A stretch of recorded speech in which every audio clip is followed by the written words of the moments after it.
कशा आहात तुम्ही सर्वजण? आशा करते तुम्ही सर्वजण मस्त मजेत आणि भरपूर आनंदात असाल. सो आज खरं तर काही गरज नव्हती बेडशीट वगैरे चेंज करायची, कारण कालचा दिवस सोडून परवाला चेंज केलं होतं. पण म्हटलं आज महाशिवरात्री आहे, थोडं ना म्हणजे घरात वेगळ्याच वाईब असतात बघा. कोणताही छोटा मोठा सण असू द्यात, महाशिवरात्री असू देत, एकादशी असू देत, खूप आपलं डेली रुटीनपेक्षा काहीतरी वेगळं असतं. आणि माहित नाही का, त्या संबंधित आपल्या फिलिंग्स पण खूप वेगळ्या असतात आणि छान छान फील होतं. म्हणून म्हटलं घरही थोडंसं फ्रेश करूयात, म्हणजे घरातही मस्त अशा वाईब्स येतील आणि छान वाटेल. आणि त्यासाठीच असतात नाही का हे छोटे मोठे सण. डेलीचं तेच ते रुटीन म्हणजे जगून जगून आपण कंटाळलेलो असतो. सो सो त्यामुळे असे मध्ये मध्ये एखादे 15-20 दिवसातून, महिन्या 2 महिन्यातून असे छोटे मोठे सण येतात किंवा असे उपवास वगैरे म्हणा, आणि त्यामुळे थोडंसं जे आहे वेगळं रुटीन जे आहे आपल्याला जगायला मिळतं. काहीतरी वेगळा तो दिवस असतो आणि बरंचसं काही वेगळं घडत असतं आणि छान वाटतं. म्हणजे बरंचसं नाही, थोडंफार जर वेगळं असलं ना, तर रुटीन चेंज झालं ना, तर आपल्याला त्यातनं बऱ्यापैकी आनंद मिळतो आणि तो दिवस काहीतरी वेगळा विशेष होतो, खास असतो. त्यामुळे आपण हे दिवसभर आनंदात असतो. सो आज महाशिवरात्री आहे. सो तुम्हाला सर्वांना माझ्याकडनं महाशिवरात्रीच्या खूप खूप खूप शुभेच्छा. आज खरंच मला खूप फ्रेश वाटतंय. म्हणजे फिरून आलोत ना तेव्हापासून असं लो लो लो फिलिंग होत होतं. म्हणजे थकवा होता, त्यानंतर थोडंफार बरं नाही आहे, पाय दुखतायत, डोकं दुखतायत, असं काहीसं होतं. त्यानंतर मग पुन्हा शेगावला जाणं झालं, फिरणं झालं. म्हणजे असं माहित नाही का, पण असं एकदम फ्रेश फील होत नव्हतं. पण आज मस्त वाटतंय अगदी. चला आता आजचं काय रुटीन असणार आहे ते सर्व तुमच्यासोबत शेअर करते. उपवासाचं विचार आलं तर फक्त मला उपवास आहे. आरोहीच्या पप्पांना उपवास नाही आहे आणि आरोहीची इच्छा होती उपवास करायची. पण होतं कसं, सर्वांना उपवास असला तर एक ठीक आहे. जेव्हा मला एकटीला उपवास असतो ना, तर मी फराळ पाणी वगैरे काही काही बनवत नाही. पण आरोहीने जर उपवास केला असता ना, तर मला दिवसभर तिला काही ना काही फराळाचं करून द्यावं लागलं असतं. उसळ काय, वडे काय, हे काय ते काय, तिचं भरपूर गोष्टी कराव्या लागतात तिच्यासाठी. आणि जर आरोहीच्या पप्पांनीही केलं असतं तर मग करणं जे आहे वर्थ इट असतं. पण एकटीसाठी करणं मला काही म्हणजे परवडणारं नाही. आणि उपवासाच्या दिवशी मी काही फारसं खात नाही. म्हणजे माझा प्रयत्न असतो की मी फक्त फ्रुट्स घ्यावं किंवा एखाद्या टाइम साबुदाणा घेतला तर घेते, नाही तर तोही मी घेत नसते. सो त्यामुळे आरोहीच्या पप्पाने उपवास केला नाही, पिहू तर करतच नाही. मग म्हटलं आरोहीला, म्हटलं तू पण राहू दे बाई, तुझ्या एकटीसाठी मला खूप खटाटोप करावे लागतात. आणि तसंही ती म्हणजे दिवसभर केला तरी बऱ्याचदा रात्रीचा सोडून देते. मी म्हटलं मग अशा उपवासाला काही फायदा नाही, म्हणून तिनेही उपवास केला नाही. सो मी एकटीच आहे, त्यामुळे उपवासाचं असं काही फार आज होणार नाही, म्हणजे रेसिपीज वगैरे. पण जे काही होईल ते मस्त मस्त आज तुमच्यासोबत शेअर करते. So stay tune. सर्वात आधी तर घर आवरायला घेतलंय मी. बराच वेळची उठलेली आहे.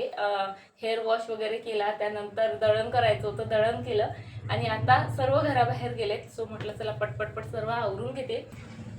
ही बेडशीट चेंज केली, आता सोफा कवर, आणि म्हटलं हॉलमधली पण बेडशीट वगैरे चेंज करते. त्यामुळे माहिती आहे का, थोडेफार चेंजेस केले ना आपण कुशनमध्येच फक्त, तरी पण घराचा लुक बऱ्यापैकी चेंज होतो आणि छान फीलही होतं आपल्याला.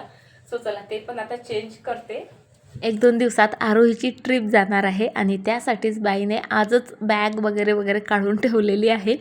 सो क्लीन तर मी केलेली आहे, तरी तिचं होतं मला पुन्हा क्लीन करून दे. सो ती क्लीन केली आणि चला आज महाशिवरात्री म्हटल्यावर भरपूर कामं आहेत. जसं मी बोलली, आधी मी दळण केलं, त्यानंतर हा सर्व पसारा मात्र आवरायचा बाकीच होता. कशा तरीसाठी बेडरूममध्ये गेली आणि मग बेडरूमचीच झाली. असं होतं माझ्यासोबत कधी कधी. एखादं काम करता करता उठले की त्या कामाचा विसर पडतो. ॲक्च्युली दळण करून झालं होतं, दळायलाही दिलं होतं, पण हा पसारा तेवढा आवरायचा राहिला होता.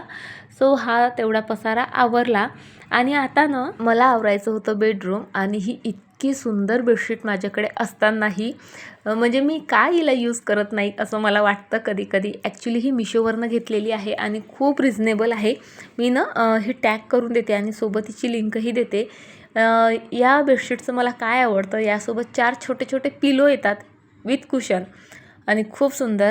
आणि त्याचे ज्या कुशन कवर, पिलो कवर असतात त्याही खूप सुंदर असतात. आणि यामध्ये ना खूप सारे डिझाईन, खूप सारे कलरसुद्धा मिशोवर अवेलेबल आहेत, तेही खूप रिझनेबल प्राईजमुळे. त्यामुळे त्या बेडशीट मला फार आवडतात. ॲक्च्युली मी ह्या सेम 2 बेडशीट बेडरूमसाठी बोलवल्या होत्या, कारण बेडरूममध्ये माझे 2 वेगवेगळे बेड आहेत 4x6चे. त्यासाठी मला 2च बेडशीट बोलवाव्या लागायच्या आधी. पण आता तुम्ही बघताय जसे ते म्हणजे अगदी स्वस्तातले पूर्ण एक मोठं बेडशीट जे आहे मी आता विकत आणत असते आणि त्यामुळे एका बेडशीटनं माझं बेडनं व्यवस्थित जे आहे कवर होतं आणि माझं कामही कमी होतं. शिवाय ओळखायलाही येत नाही की हे 2 बेड आहेत म्हणून. त्यामुळे त्या बेडशीट मला जास्त आवडायला लागल्यात. तेव्हापासून हे बेडशीटनं मी बाहेर काढणंच बंद केल्यात आणि असे 2-2चे 3 सेट आहेत माझ्याकडे आणखी.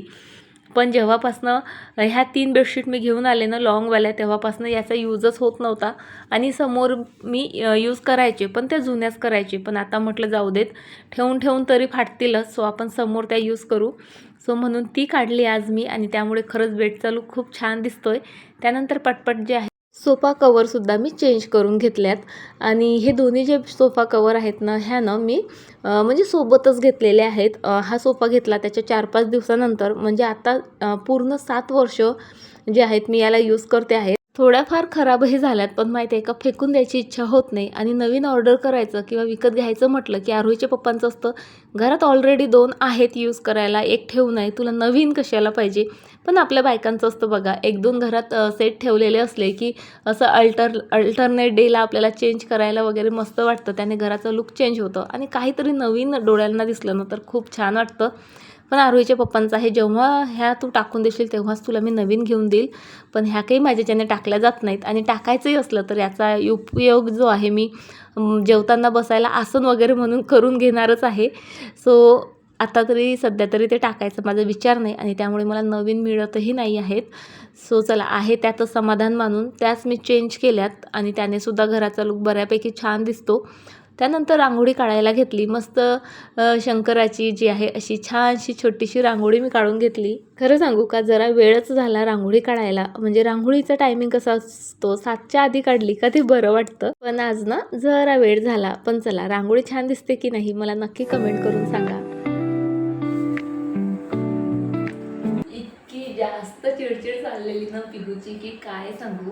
म्हणजे आतापर्यंत मी माझी रांगोळी क्लिनिंग वगैरे तेवढी आटोपली आणि माहीत नाही का तर केव्हाची त्याची चिडचिड चाललेली आहे. कारण काय तर काहीच नाही, खरं सांगते. त्याला काही असं विशेष हवंही नाही आहे की मम्मा हे दे, त्यासाठी चिडचिड चालू असेल किंवा मला हे करायचं नाही त्यासाठी असेल, माहीत नाही का. आमचा एखादा दिवस असाच असतो, आम्ही सकाळ झाली का चिडचिड करायला लागतो. एरवी तर मूड मस्त असतो त्याचा, पण आज माहीत नाही काय झालं. आणि आज तर महाशिवरात्री आहे. मी त्याला बाबू बाबू बाबू करते की त्याने जास्तीची चिडचिड करायला नको आणि माझा पारा चढायला नको, हा मेन उद्देश आहे माझा. सो चाललंय त्याला बाळा करणं, त्याला जरा शांत करते कारण उद्या पेपरही आहे त्याचा. त्यामुळे तो शांत असणं आणि अभ्यास करणं माझ्यासाठी तरी भरपूर गरजेचं आहे. त्यानंतर आज सहज विचारलं घरच्यांना की तुम्हाला आज काय वेगळं करू खाण्यात, आज महाशिवरात्री आहे, उपवास तर त्यांना नाहीच आहे. सो आलं डोक्यात, सहज विचारलं आणि स्वतःलाच टेन्शन लावून घेतलं. तिघांच्याही तोंडातून एकच शब्द निघाला, मम्मा पावभाजी कर. आरोहीच्या पप्पांचं तेच, पिऊचंही तेच.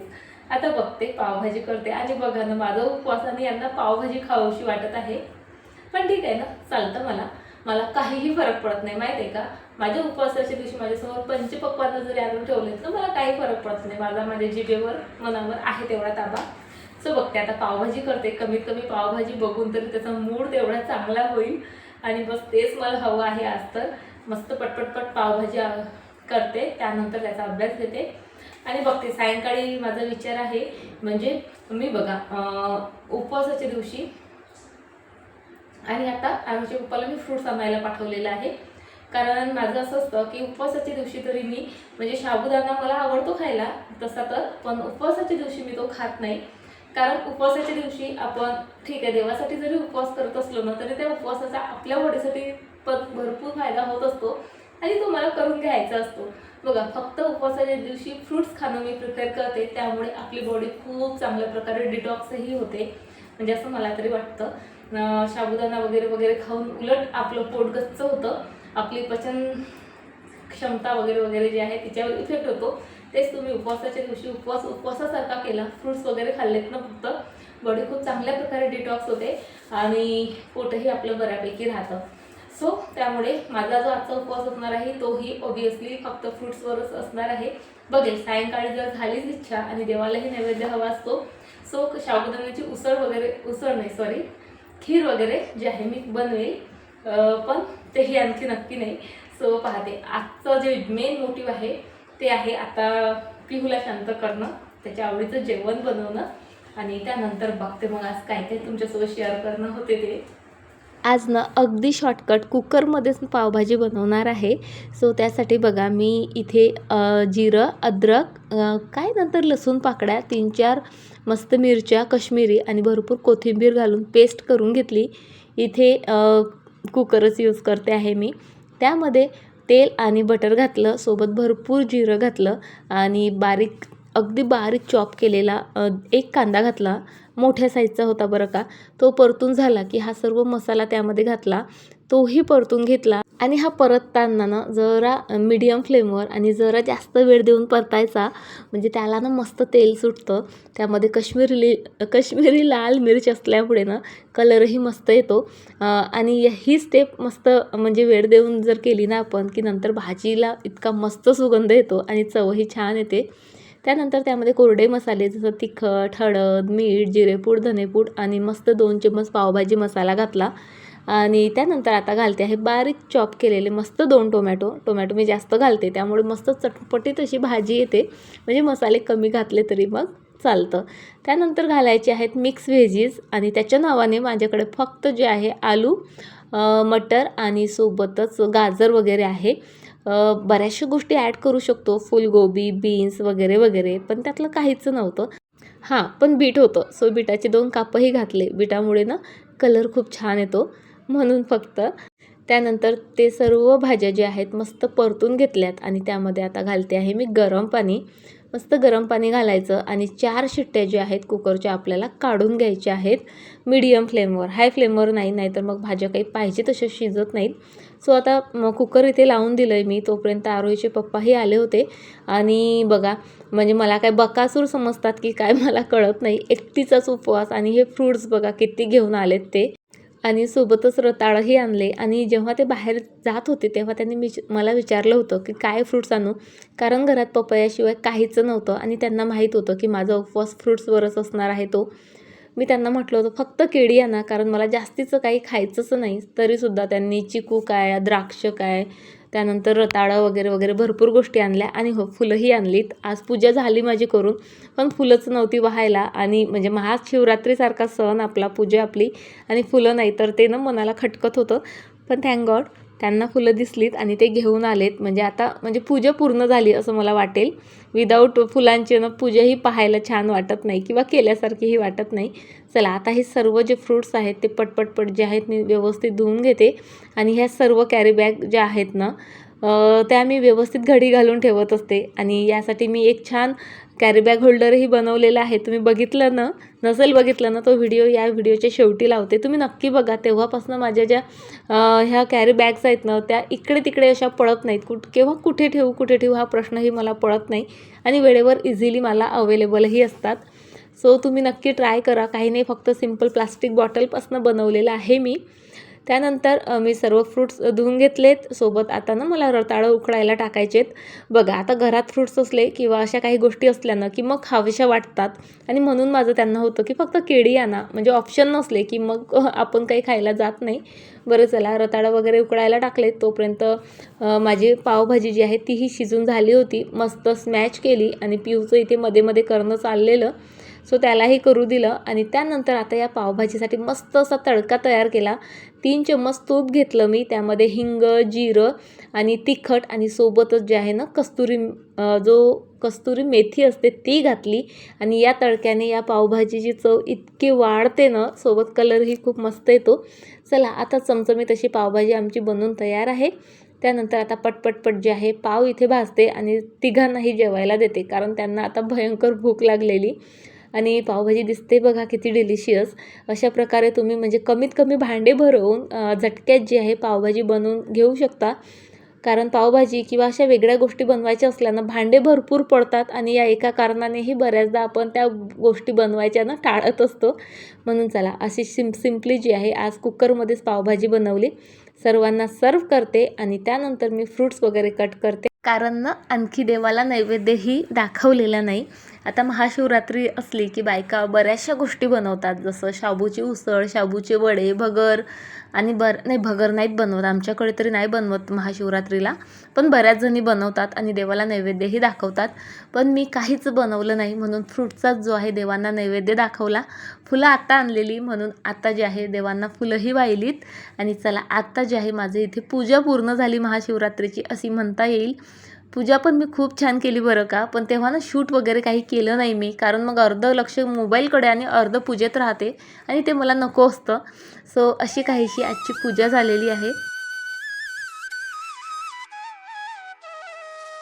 पूजा झाल्यानंतर मीही फ्रूट्स खाऊन घेतलीत आणि आता आमच्या दोघं मायलेकांची आर्ग्युमेंट चाललेली आहे अभ्यासासाठी. त्याचं म्हणणं माझा सर्व अभ्यास झालेला आहे आणि माझं म्हणणं होतं की बाळा रिव्हिजन कर, इतका ओव्हर कॉन्फिडंट राहू नको, रायटिंगची प्रॅक्टिस कर. आणि ते काही त्याला मान्य नव्हतं आणि इमोशनली मला इथे ब्लॅकमेल करणं चाललेलं.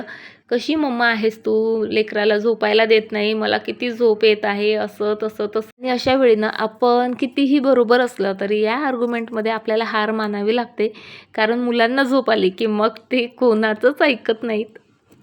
आज ना माझं ठरलं होतं की पटपट कामावरती मस्त 2-3 तास पिऊचा अभ्यास घेते आणि त्यानंतर सायंकाळच्या वेळेस म्हणजे 4-1 वाजता जे आहे अंतरीला जाते. आमच्या पारसपासून जवळच एक गाव आहे अंतरी आणि तिथे महादेवाचं खूप प्राचीन असं मंदिर आहे आणि आजूबाजूला ना डॅम वगैरे आणि म्हणजे छान आहे ग्रीनरी वगैरे. सो खूप फ्रेश आणि खूप छान वाटतं. सो असं मी ठरवलं होतं, पण नंतर मी तो प्लॅन कॅन्सल केला. म्हटलं बाबा उद्या पिऊचा एक्झाम आहे, सो त्याचा प्रॉपर अभ्यास घेतला पाहिजे, म्हणून तो प्लॅन मी माझा कॅन्सल केला. आणि इकडे बघा साहेब मस्त झोपले, अंतरीही राहिला, अभ्यासही राहिला.